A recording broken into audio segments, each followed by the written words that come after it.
এখন আর শেখ হাসিনা নাই, এখন আছে ডাক্তার শফিকুর রহমান, যিনি সৎ, দুর্নীতিমুক্ত, আল্লাহ এরকম নেতা যে দলের ক্যান্ডিডেট হোক আমরা তাকেই ভোট দেব। 18 কোটি মানুষের মুক্তির এই সংগ্রামের অন্যতম প্রধান নেতা, এই আন্দোলন এবং জনগণের অধিকার প্রতিষ্ঠার এক মহান সেনাপতি।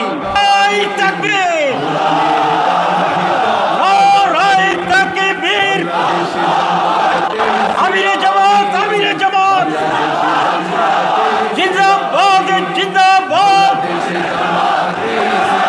ডাক্তার শফিকুর রহমান, জিন্দাবাদ, জিন্দাবাদ। জাতিসংঘের শান্তিরক্ষী বাহিনী তো ভারতের প্রয়োজন, আমাদের প্রয়োজন নাই। আমরা তো ঠিক আছি, কি বলেন? বিভেদ আছে আমাদের। মমতা বা আপনি যে সেখানে নির্বাচিত হন, 25% মুসলমানদের ভোটে আপনি নির্বাচিত হন, এটা খেয়াল রাখবেন। মাথা গরম করবেন না। মাথা গরম করে কথাবার্তা বললে ক্ষমতায় টিকতে পারবেন না। সম্মানিত ভাইরা, আজ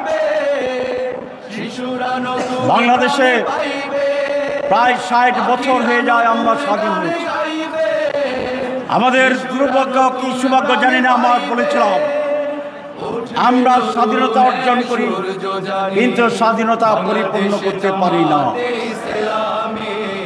200 বছর ব্রিটিশ বেনিয়ার বিরুদ্ধে সংগ্রামে লড়াই করে 47 সালে আমরা একবার স্বাধীন হয়েছি। আবার 3 বছরের ব্যবধানে 71 সালে লড়াই করে আমরা আরেকবার স্বাধীন হয়েছি, কিন্তু সেই স্বাধীনতা আমাদের মুক্তি দেয়নি। ঠিক আছে, আবার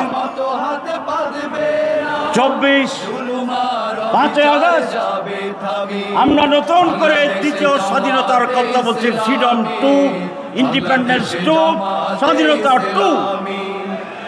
কিন্তু আজও কি আমরা স্বাধীনতা পেরেছি? স্বাধীন হওয়ার জন্য একটি সুযোগ আসছে মাত্র, এই সুযোগকে কাজে লাগাতে হবে। এই বাংলাদেশে আমরা সবুজ বাংলার স্লোগান দেখেছিলাম, আমরা সোনার বাংলার স্লোগান শুনেছি, আমরা নতুন বাংলার স্লোগান শুনেছি। আমরা 6 দফা, 18 দফা, 19 দফার রাজনীতি দেখেছি, কিন্তু কোনো দফায় আমাদের সমস্যার সমাধান করতে পারেনি। কিছুদিন আগে সিঙ্গাপুরের এক উচ্চ পর্যায়ের প্রতিনিধি আমাদের অফিসে এসেছিল। আমি জিজ্ঞাসা করেছিলাম, সিঙ্গাপুর এত বড় ছোট একটি দেশ, 1 সিটি 1 স্টেট, আপনারা এরকম উন্নতি অর্জন করেছেন কি করে, ডেভেলপমেন্ট কিভাবে হয়েছে? সিঙ্গাপুরের প্রতিনিধি প্রধান জবাব দিয়েছিল যে আমাদের সৌভাগ্য, আমরা স্বাধীনতার সময়ে একজন অত্যন্ত বিজ্ঞ এবং সৎ শাসক পেয়েছিলাম। আপনারা জানেন তার নাম ছিল লি কুইন। কিন্তু আজ আমাদের সবচেয়ে দুর্ভাগ্য, সিঙ্গাপুরের কি ছিল? সৌভাগ্য, তারা সৎ নেতৃত্ব পেয়েছিল, যোগ্য নেতৃত্ব পেয়েছিল। আর বাংলাদেশের মানুষের দুর্ভাগ্য, আমরা পেয়েছিলাম অদক্ষ এবং দুর্নীতি পরায়ণের নেতৃত্ব। সেই কারণে আজ বাংলাদেশ সেই অবস্থা রয়ে গেছে। যেটা আমি বলেছিলাম, কোনো স্লোগান আমাদের দিতে পারে। সেই জন্য 5 তারিখের যে সুযোগ, সেইটা আজ বাংলার মানুষকে কাজে লাগাতে হবে। সেই সুযোগ হচ্ছে এইবার আমরা যোগ্য এবং সৎ মানুষের নেতৃত্বকে আমরা বাছাই করবো ইনশাআল্লাহ। আর যদি এইবার জনগণে ব্যর্থ হয়, এই দায়িত্ব রাজনৈতিক দলের, এই দায়িত্ব সুশীল সমাজের, এই দায়িত্ব এই দেশের সাধারণ জনগণের। জনগণকে এই মহান দায়িত্ব পালনের আমি আহ্বান জানাই। কুমিল্লার এই মাঠ থেকে একটা স্লোগানে আমরা ঐক্যবদ্ধ হতে পারি, একটি পয়েন্ট আমরা ঐক্যবদ্ধ হতে পারি, দল নয়, ব্যক্তি। এবং এই ব্যক্তি যারা নির্বাচনে আসবে, যিনি সৎ, দুর্নীতিমুক্ত, আল্লাহ এরকম নেতা যে দলের ক্যান্ডিডেট হোক, আমরা তাকেই ভোট দেব। আওয়ামী লীগ বুঝি না, বিএনপি বুঝি না, জামাত ইসলামী বুঝি না। যিনি দেশপ্রেমিক, যিনি সততার মানদণ্ড উত্তীর্ণ, তিনিকে আমরা ভোট দেব, তিনি আমাদের প্রতিনিধি হবে।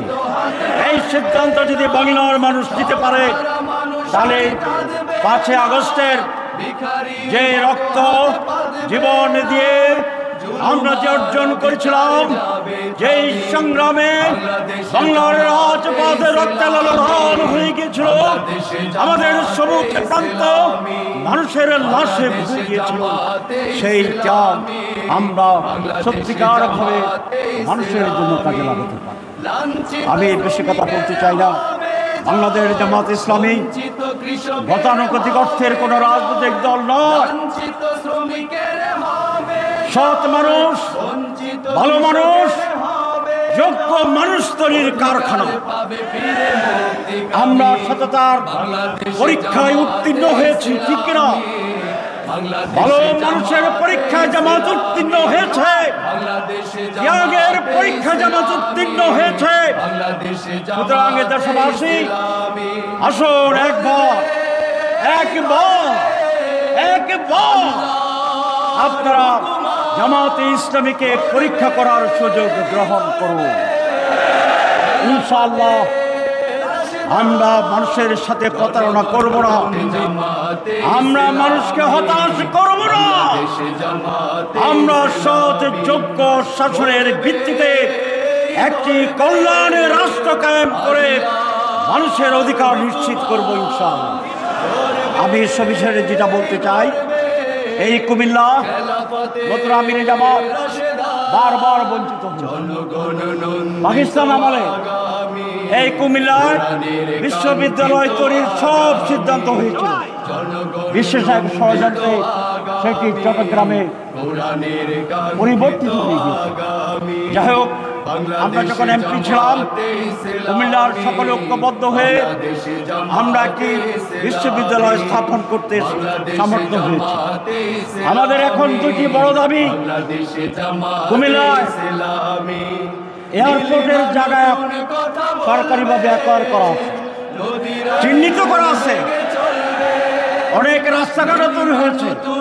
এটা দ্বিতীয় বিশ্বযুদ্ধের সময় এটাকে মিলিটারি বেস করা হয়েছিল, কিন্তু আজ পর্যন্ত সেটা চালু হয়নি। আমরা এই সরকারের কাছে কুমিল্লায় এয়ারপোর্ট চালু করার দাবি করছি। আমি যেটা আমরা জানি যে আপনি এখন বাংলাদেশের প্রধানমন্ত্রী হন না, আমরা এটা জানি। আপনার দল এখনই ক্ষমতা আসেনি, তবে কুমিল্লার মানুষ যখন চিফ অ্যাডভাইজারের সাথে আপনার ছবি দেখে, তখন এটা মনে করে যে আপনার একটা বিশাল প্রভাব আছে। আপনি আমাদের এই দাবির পক্ষে কথা বললে হয়তোবা আমরা পেয়ে যেতে পারি। এটা আপনার কাছে আমরা দাবি রাখি।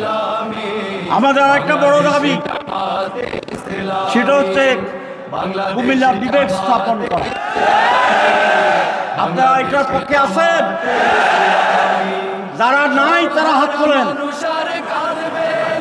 আমিরে জামাত একজনও নাই। এই বিভাগের কাজ অনেকটা এগিয়ে গেছে। শেখ হাসিনা, তার বিরুদ্ধে কথা বলতে চাই না, বেচারি এমনি মহাবিপদে আছে। আপনার দুর্দশাগ্রস্ত মানুষের পাশে দাঁড়ানো আমাদের দায়িত্ব, কি বলে? এই জন্য আমরা ওনার খেদমত করতে চাই।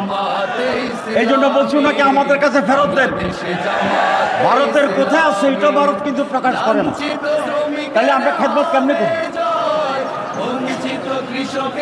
শেখ হাসিনা ষড়যন্ত্র করে এটাকে ভিন্ন নামে করার জন্য চেষ্টা করেছিল, আমরা বাধা দিয়েছি। এখন আর শেখ হাসিনা নাই, এখন আছে ডাক্তার শফিকুর রহমান। এখন কুমিল্লা বিশ্ববিদ্যালয় প্রায় আমিরে জামাত সব ঠিকঠাক আছে। আপনি কুমিল্লা বিভাগ আমাদের দীর্ঘদিনের দাবি, প্রত্যেকটি মানুষের দাবি, যদি ইনশাল্লাহ এটা হয়ে যায় মানুষ স্মরণ করবে। কি করবেন না, মনে রাখবেন আপনারা, মনে রাখবেন। এটা আমি জামাতের আমি দৃষ্টি আকর্ষণ করছি, আমরা আপনাকে সহযোগিতা করব।